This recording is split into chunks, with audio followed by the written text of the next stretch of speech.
Episode 5 The Wind Shift.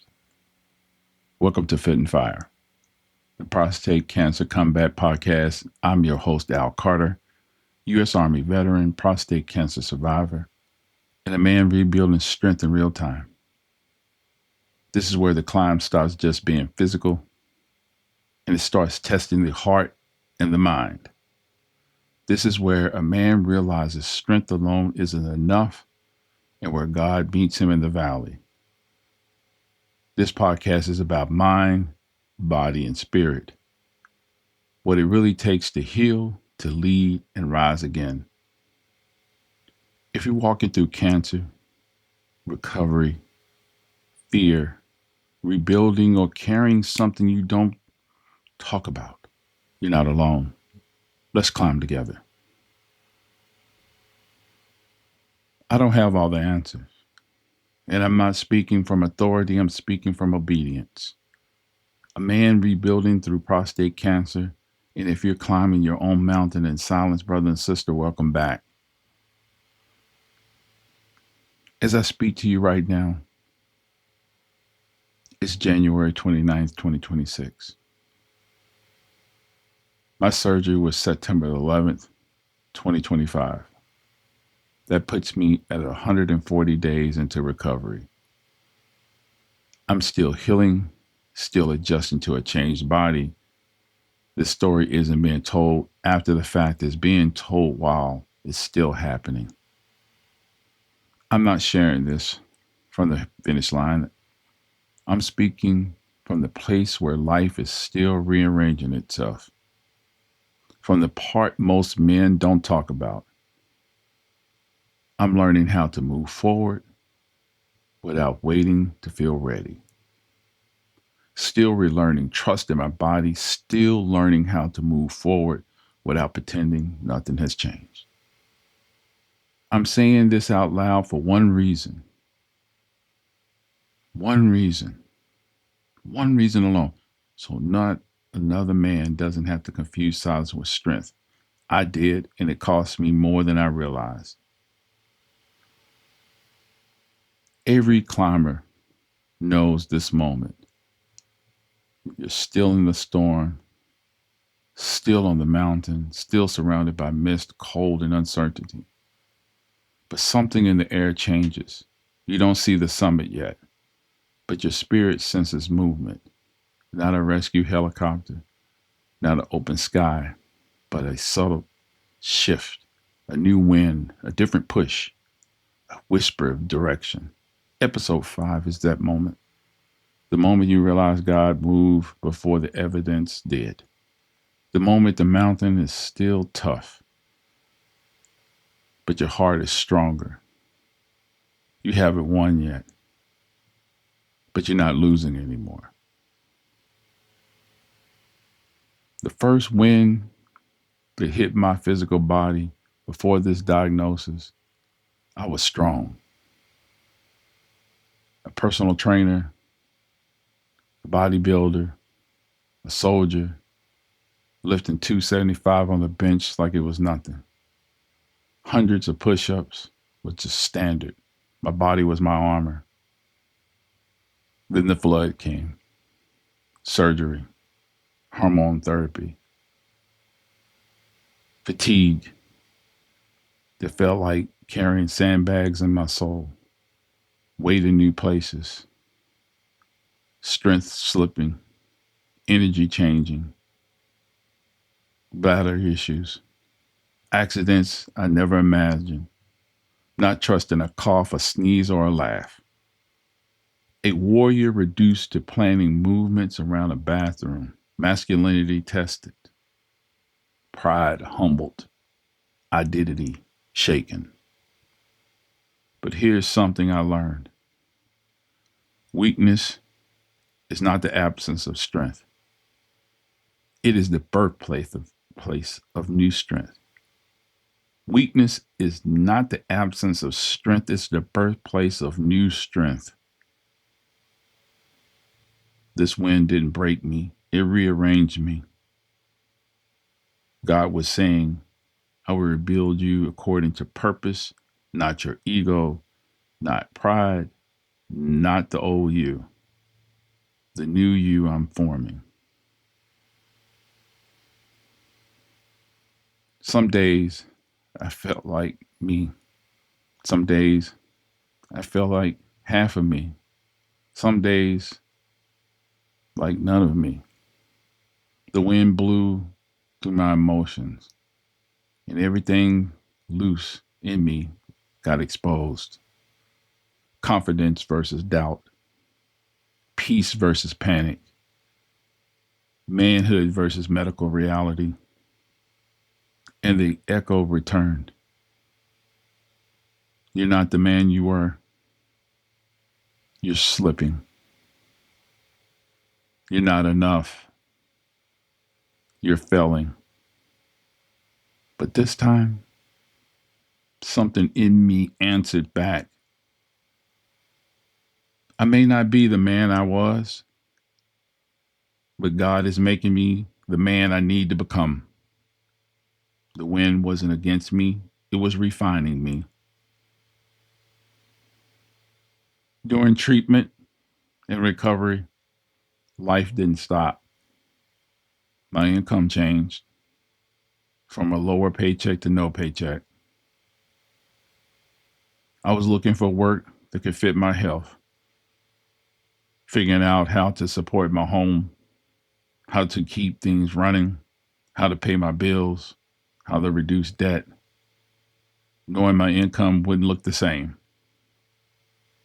Pressure, fatigue, healing, identity shift, and somewhere in the middle of it, purpose began to emerge. It was all happening at once. And I'm remembering thinking, God, why? Why this storm?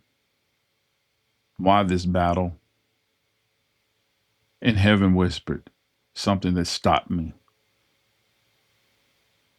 In life, breakthrough requires pressure. Purpose requires pruning. Elevation requires separation. And God wasn't burying me. He was planting me. And when something is planted, it grows in the dark first. The seed breaks, the roots go deep, transformation happens where no one can see it long before you ever see the light. That's where strength really comes from. Not from what's visible, but from God working in the depths of your darkness, worry, and pain. The wind didn't come to destroy, it came to redirect. Suddenly, scripture opened differently for me. Isaiah 43:2. When you pass through the waters, I will be with you. Psalm 3:3. You, O Lord, are a shield for me. Proverbs 23-25 talks about discipline, identity, control of the flesh, and the call to wisdom over impulse. 2 Corinthians 12:9. My grace is sufficient for you, for my power is made perfect in weakness. Strength made perfect in weakness. Paul isn't celebrating weakness, he's acknowledging dependence. Mark 14:32-36 talks about Jesus in his darkest hour. Purpose still in motion. Purpose moves through pain and not around it. These weren't verses anymore. They were weapons from my moment of weakness. God wasn't quiet. I just had to become solid enough to hear him. And that's when I realized something. I want to talk about this. Something men rarely name, understand, or recognize. Not because it isn't real, but because naming it threatens the image we protect. I call it the invisible man, the internal person, the real you behind the image, behind the anger, behind the role, behind the pride, the ego, and the reputation. For a long time, he stayed hidden in me, not because he was weak, but because he was surrounded by noise that shaped identity, noise that rewarded performance, noise that taught me approval was the same as worth. This is true for many men. He stays hidden early in life, peers shaping identity, social media rewarding performance. So instead of learning who you are, we learn what gets applause. We learn what gets likes, what gets respect, what keeps us accepted. Then slowly, protecting reputation feels safer than facing the inner self. Let me say that again. Then slowly, protecting reputation feels safer than facing the inner self. So the invisible man stays buried, not confronted, not healed, not known. He's not the man people don't see. Oh no. He's the man we refuse to look at. In reality shows, in celebrity lives, in privilege and pride, in curated images and filtered success, people learn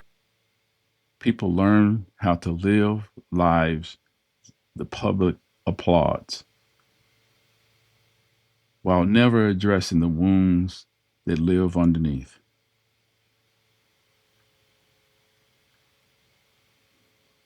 The invisible man, the inner you, knows the truth. He knows about war, both external and internal. He knows about violence, abuse, shame, fear, the should haves, the could haves, the regrets, the old wounds that haven't healed,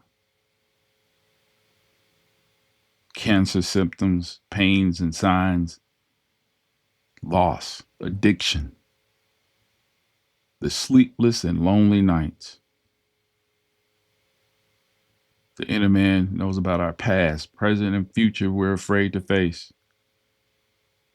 The nights no one sees, the things we do when no one is around, and the thoughts nobody hears. And instead of facing him, we feed the outer man, the outer person. We polish the image. We protect the reputation. We shut down. We close off. We build internal walls and barriers trying to either fan the flames of the lie or extinguish the fire of the truth. We spend countless hours grooming, shaping, cutting, and distorting our bodies, trying to cover what we hate about ourselves. We self-medicate. We stay busy. We stay loud. And we stay distracted. Anything to avoid the internal mirror and spend more time with the external one. Because facing the invisible man means facing truth. And when the invisible man goes unrecognized, he doesn't disappear. He turns inward. We become quietly critical of ourselves, short with the people closest to us, say and do things that we didn't mean. We lash out at our children or anyone who brushes against the wounds we refuse to face. Or we seek out places that feed our ego, because praise is easier than truth. We tell ourselves the inner man will fade away if we stay busy enough, numb enough, drunk enough, high enough, loud enough. But he doesn't disappear. He goes dormant. He waits until something breaks or until a diagnosis appears. And then the invisible man isn't invisible anymore. And truth threatens the lie. That's why men make excuses not to get the help they need for addiction. That's why men hide behind alcohol or avoid counseling for mental health. That's why men delay doctor's appointments and why men ignore symptoms. That's why men fear PSA tests, not because of pain, but because of what it might do to the image they built. The mountain we avoid climbing is usually the one that saves our life. The question isn't what does the world see? The real question is, who is the man God actually created? And who did you pretend to be instead? I didn't find my purpose chasing images, money. I found it when the wind shifted and stripped away everything that wasn't true. That's when I realized the invisible man didn't need more hiding. He needed attention, healing, and truth. And when I finally stopped feeding that outer shell and started listening to the man inside, I found something bigger than success. I found the man God created, not the image I built. And so can you. I learned this. Every storm has signs. Every breakthrough sends signals. Discomfort is one of them. Not to shame me. It wasn't to shame me. Not to punish me, but to alert me. God used pain as a doorway. He used the weakness as a classroom. He used the storm to steer me. And the wind didn't shift randomly. It shifted because my season shifted. And here's what I know now. My calling is real. My story is an assignment. My healing is ministry. My survival is testimony. And my climb was never meant to be just for me. Something changes internally first. The body still hurts. The accounts aren't fixed yet. The bills didn't magically vanish. But something inside of you wakes up. Hope, courage, identity, authority, and purpose. Breakthrough always started within.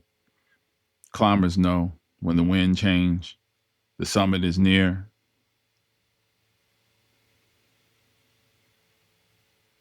Not easy, not comfortable, not light, but near. This is where men rise, where warriors regroup, where faith stands, and where God strengthens your spine. I'm not speaking to your pride. I'm speaking to your spirit. You're not weak. You're not less of a man. You're not broken beyond repair. You're becoming. God is rebuilding you, bone by bone, thought by thought, prayer by prayer, day by day. I hope everyone is hearing this. If you're going through cancer, you're pain, these things, you don't need to feel strong to be strong. You don't need to have control to be led. You don't need to be perfect to be called. Men fail, men cry, men break, men bleed. But God never asked men to climb in silence. Brother and sister, you're allowed to heal. You're allowed to pray. You're allowed to ask for help. You're allowed to struggle. You're allowed to rise again. Prayer is not weakness, it's warfare. Faith is not soft, it's steel. If you're listening to me now, hear this clearly. You're still a man. You're still chosen. And you are still here. And God is not finished with you. Not even close. In closing, the wind shifted, and so did I. I didn't break, I bent. And I learned how to stand again. I didn't lose, I lived to climb another day. I wasn't abandoned, I was being prepared. The shift is proof. Proof God is moving. Proof purpose is unfolding. Proof healing has begun. Even if it's not finished yet, the mountain is still there. The climb continues. But now it has direction.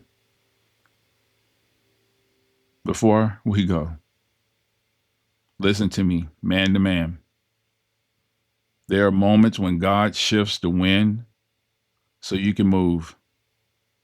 This is one of those moments. Prostate cancer doesn't knock loudly. It doesn't announce itself with pain. It waits quietly while men stay busy, distracted, or afraid. And too many men miss their window because they wait until symptoms force them to act. Hear this clearly. Early detection is not panic. It's stewardship. If you are over 40, if you have family history, if you're African American, if you've been carrying stress, weight, or exhaustion, if you've been telling yourself, I'll get it later, later is not guaranteed. If you don't know, get it checked. A PSA blood sample, the consequences of delay or not. It's a PSA blood test is simple. The consequences of delay or not. I'm not telling you this from theory. I'm telling you this from the climb. God gave me a warning. He gave me time.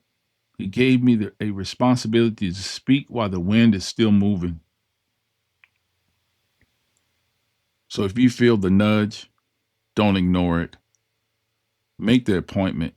Ask the question. Start the conversation. Move while the wind is with you. Your life is worth protecting, and your family needs your climbing. They need you to climb. This was episode 5, the wind shift of a 26 episode journey. The mist didn't vanish, but the direction changed. The mountain didn't get smaller, the man got stronger. In episode 6, we move into the phase, the forward steps that prove healing is real. Not perfect, but moving. After this episode, 20 episodes remain. The climb continues, but now with purpose. If something shifted in you during this episode that wasn't random, that was God. Join me in episode 6, because this is where we stop waiting on perfect and start walking in progress. One step, one appointment, one decision at a time. I'm Al Carter, and this is Fit and Fire, The Prostate Cancer Combat Podcast. Keep climbing. God sees every step.